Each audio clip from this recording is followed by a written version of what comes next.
galera, seja novamente bem-vindo aí ao canal do professor Emanuel Macedo, seu professor de física. Bom pessoal, hoje eu vou falar um pouquinho sobre a primeira lei de Newton, tá? O princípio da inércia, ou lei da inércia, tá? Que é uma aula bastante importante, tá? Para você que está se preparando aí para Enem, tá? Tá se preparando aí para fazer uma prova na sua escola, tá? Então vai se preparar aí para algum outro concurso diferente do Enem, tá? Então essa aula aí é extremamente importante para você aprender melhor o que diz a primeira lei de Newton, tá? Então se você gostar da aula, tá?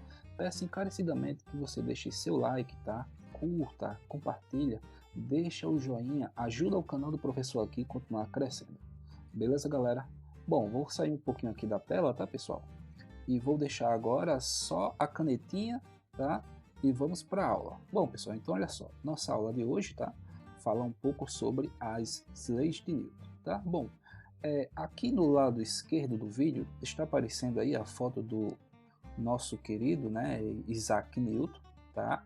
O Isaac Newton, tá? Com apenas 23 anos, ele enunciou 3 leis, tá? Famosas, né? Que ficaram conhecidas como as leis de Newton, tá? Lembrando que o Isaac Newton, ele não só publicou trabalhos voltados para a área da dinâmica, mas também teve outros trabalhos seus publicados, como na área da ótica, na área do cálculo integral, cálculo diferencial, tá? Mas a sua genialidade foi algo incrível, tá? Com 23 anos apenas, Isaac Newton conseguiu explicar todos os movimentos, tá, que descrevem, tá, o universo, não só aqui na Terra, mas também, como eu falei, no universo todo, tá? Então, o Isaac Newton, a gente pode considerar ele aí na área da física como um dos grandes gênios da ciência, tá? Um dos titãs aí da física. Mas só lembrando, tá, pessoal, que o Isaac Newton, ele tem uma famosa frase a famosa frase do Isaac Newton, que ele diz assim, se enxerguei mais longe, é porque erguei-me sobre ombros de gigantes, né? Ele quis dizer que ele não construiu nada só, né? Vieram outros cientistas antes do Isaac Newton, no qual ele, a partir desses trabalhos já publicados, deu continuidade. Um dos trabalhos já publicados na época, tá? Foi do seu contemporâneo, o Galileu Galilei. Então, o Galileu Galilei, ele foi um dos primeiros a dar o termo, tá? Inércia. Inércia, pessoal, é um termo que não é originário do Isaac Newton. Não foi o Isaac Newton que cunhou pela primeira vez esse termo inércia, tá? O termo inércia é dado pela primeira vez pelo Galileu, tá? Galileu Galilei já falava algo relacionado à inércia. Vamos já falar sobre o que é a inércia, mas o Galileu Galilei, tá, foi um dos primeiros a falar sobre o que a inércia de um corpo, e o Newton, tá, e o Newton deu continuidade aos trabalhos do Galileu e publicou as suas leis, famosas leis de Newton, tá, em 5 de julho de 1687, no seu livro Principia, tá? Então, importante demais saber um pouco, tá, das obras do Isaac Newton. Se você tem curiosidade em saber quem foi Isaac Newton, o que ele contribuiu, tá, para a ciência, tá, vocês podem achar isso aí facilmente na internet. Tem várias obras, vários livros falando um pouco sobre o Isaac Newton. Bom, mas como hoje nossa aula é para focar basicamente na primeira lei, ó, lei da inércia, tá, lei da princípio da inércia. Então o que acontece? Deixa eu pegar aqui uma caneta de outra cor, tá? Então a gente vai falar um pouco hoje sobre, né, princípio da inércia. Enunciado aí embaixo, pessoal. Então olha só, o que diz o princípio da inércia, tá? Bom, o Isaac Newton diz o seguinte, no enunciado original: todo corpo continua em seu estado de repouso ou de MRU em linha reta, a menos que seja obrigado a mudar esse estado por forças impressas sobre ele. Esse é o enunciado original. No enunciado mais comum, que ele quer dizer? O que ele quer falar isso aí de uma forma mais comum, né? Se a força resultante que atua sobre um corpo é nula, ele pode estar em repouso ou em MRU. Opa, a bateria aqui do meu computador vai arriar, pessoal. Acho que já vai dar tempo de gravar aqui. Então, pessoal, olha só, o que Isaac Newton está querendo falar?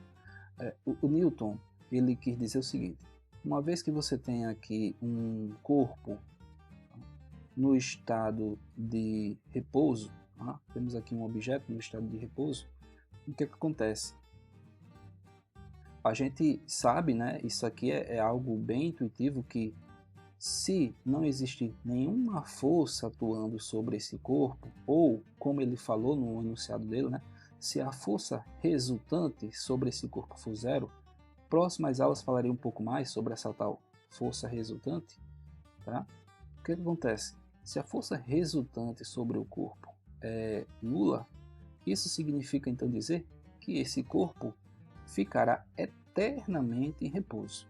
Ora, isso não é difícil de entender, né? Sabemos que se eu tenho essa pedrinha aqui em repouso, tá? Sobre a superfície, e não tem nada que possa empurrar esse corpo em nenhuma direção, ele ficará em repouso eternamente, certo? Então, assim, os alunos não têm dificuldade em entender quando Isaac Newton diz que um corpo em repouso, né, fica em repouso uma vez que a força resultante que atua sobre ele for zero. Né? Uma vez que a força resultante que atua sobre o corpo for zero, a gente sabe que esse corpo ficará em repouso. Mais uma vez, como eu falei, eu vou nas próximas aulas explicar melhor o que significa a tal força resultante, tá, pessoal? Força resultante é uma soma de forças. É uma soma de forças.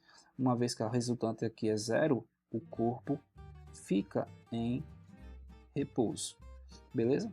Mas a segunda parte é um pouco mais estranha, né? Deixa eu voltar de novo aqui no enunciado. Ó, a segunda parte, olhando aqui no enunciado comum, ele diz o quê? Que se a força resultante que atua sobre um corpo é nula, esse corpo pode estar em repouso, a gente já viu isso aqui, né? Pode estar em repouso, ou ele pode estar em movimento retilíneo e uniforme.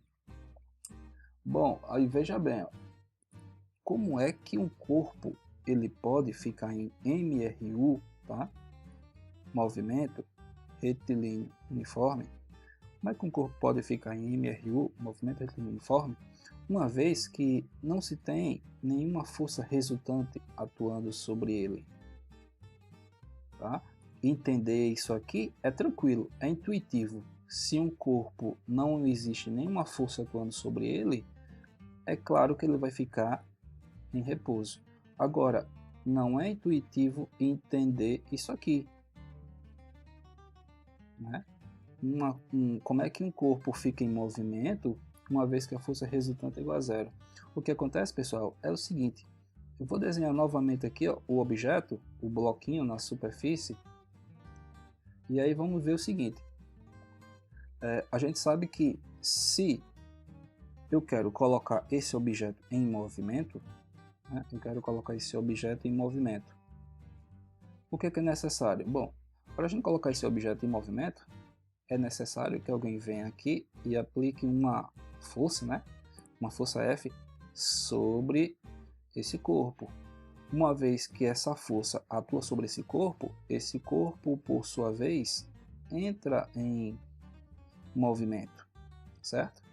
Só que a nossa intuição, pessoal, diz o quê? A nossa intuição diz que uma vez que a força cessa, né, esse corpo vai novamente parar. A velocidade vai ser de novo igual a zero. E a gente aprendeu, ou melhor, a gente tem no nosso senso comum que um corpo só pode continuar em movimento, né, se existir uma força atuando sobre ele. Então, uma vez que você interpreta que um corpo para porque a força deixou de atuar sobre ele, isso fica um pouco estranho quando Isaac Newton enuncia dizendo que um corpo pode ficar em movimento retilíneo uniforme desde que a força resultante seja igual a zero. Bom, o que acontece é que o corpo ele vai parar uma vez que existem, né, forças dissipativas. Nota que entre o solo, tá, entre a superfície e o corpo, tá, existe uma força, tá, que atrapalha esse movimento, que é a chamada força de atrito. E essa força de atrito, ela é uma força microscópica, né, de origem eletromagnética, que ela se dá devido às rugosidades da superfície. Então, quando você tem um entrelaçamento aqui de dentes, né, da superfície da superfície com o corpo, você vai dar origem aqui a uma força que atrapalha esse movimento, chamada de força de atrito. Tá? E aí a força de atrito faz com que o corpo aos poucos vá parando. Bom, de uma certa forma a gente acaba vendo que o que está causando a mudança de velocidade, né? O que está fazendo a velocidade diminuir, não é a força que você deixou de aplicar, mas sim outra força no sentido contrário, que está causando a mudança de velocidade desse corpo. Ok? Então nota, o corpo para porque existe o atrito e outra, né? Ao ar também, as partículas de ar que temos aqui, por mais que seja imperceptível, também vai atrapalhar o movimento do corpo e esse corpo tende a parar. Só que o Isaac Newton, na época, né, junto com Galileu, eles imaginaram uma situação em que não existia atrito, tá? Uma situação em que não existia atrito. Ou seja, numa situação em que não exista atrito, vamos supor que eu tenha aqui, deixa eu ver, uma superfície, né? Ó, aqui você tem um bloquinho de gelo, gelo sobre gelo, né? Gelo sobre gelo aqui, ó. Aqui também é gelo. Vamos considerar que o atrito aqui é praticamente aproximadamente zero. Então, uma vez que eu chego aqui e aplico uma força sobre esse corpo, se não existe nenhuma força para atrapalhar esse movimento, esse corpo deverá seguir em linha reta esse corpo. Vou pegar aqui. Esse corpo deverá seguir linha reta indefinidamente, tá? Em linha reta, ou seja, em movimento retilíneo uniforme, já que não existe nenhuma força para atrapalhar esse movimento, tá? Então, quando a primeira lei de Newton fala que um corpo em MRU tende a permanecer em MRU, certo? Significa que não existe nenhuma força resultante diferente de zero que irá atrapalhar o movimento desse corpo, certo? O Isaac Newton ele tipo quis dizer que em um ambiente, tá, sem forças dissipativas, sem atrito, o corpo seguirá a linha reta para sempre. A mesma coisa você pegar uma pedra, você tem uma pedrinha aqui, e essa pedra você arremessa ela, né? Depois de um certo tempo, essa pedra cairá, tá? Porque existe a força-peso puxando ela para baixo. Tá? Então ela não vai continuar em movimento uma vez que existe uma força puxando ela para baixo, que seria a força-peso, a gravidade.